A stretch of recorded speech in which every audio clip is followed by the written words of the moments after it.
I think it's cool because like, you know, as an adult, if you watch football, there's no real pathway for me to like continue to play football. You can live through your son. Yeah. Well, Yeah, I mean, that's what a lot of parents do. at 10 years, I didn't get to do it anymore. And I still watch and I'm like, man, but like something like the UFC, you have an opportunity where you can go down, you can find these individuals like you're going to.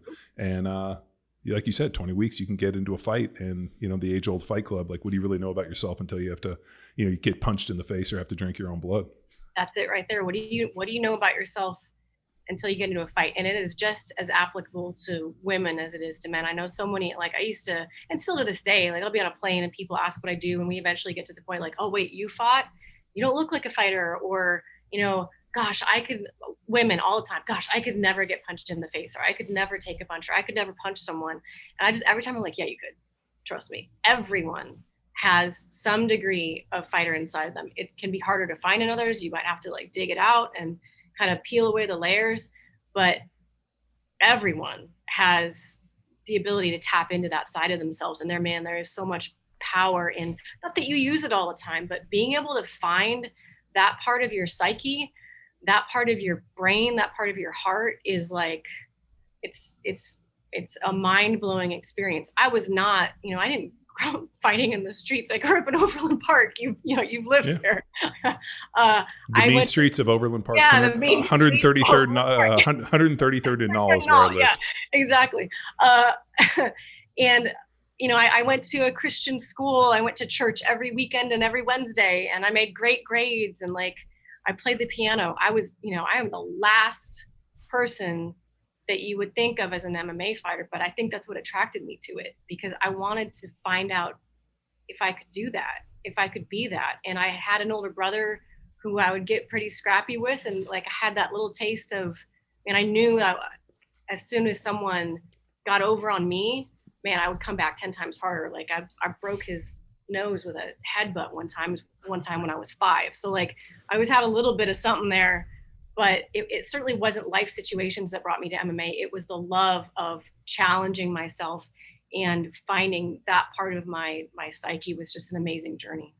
So what would you think the best avenue, if somebody's like listening to this podcast, whether you're, you know, I mean, I get hit on this all the time. Like what should I compete in? What should I do? You know, I wish we had a lot larger female demographic, which I'm stoked that you're on this podcast, because maybe now we can maybe get more female demographic.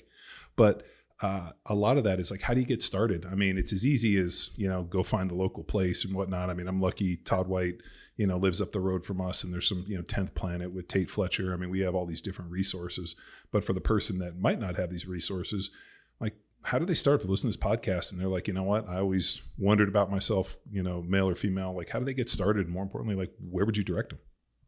Well, I mean, the true answer is this program I just referred to is that solution. Like, that's why they came up with Wimp to Warrior, because here's the potential issue that you can run into, and what made it hard when I was trying to learn MMA.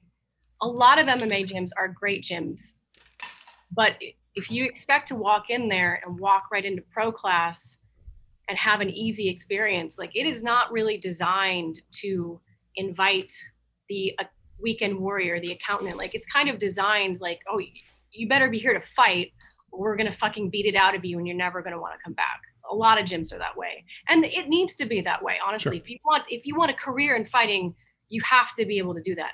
But if you're just interested in learning the skills of MMA for women, the skills of self-defense, challenging yourself, getting into great shape, working out psychological issues like I did, programs like Wimp to Warrior, and really I say like Wimp to Warrior, but it's the only one of its kind, are the perfect way to do that, because it's designed to accommodate the schedule and the approach of a professional adult, a mom, a dad, an accountant, a grandma, you know, someone looking to lose weight.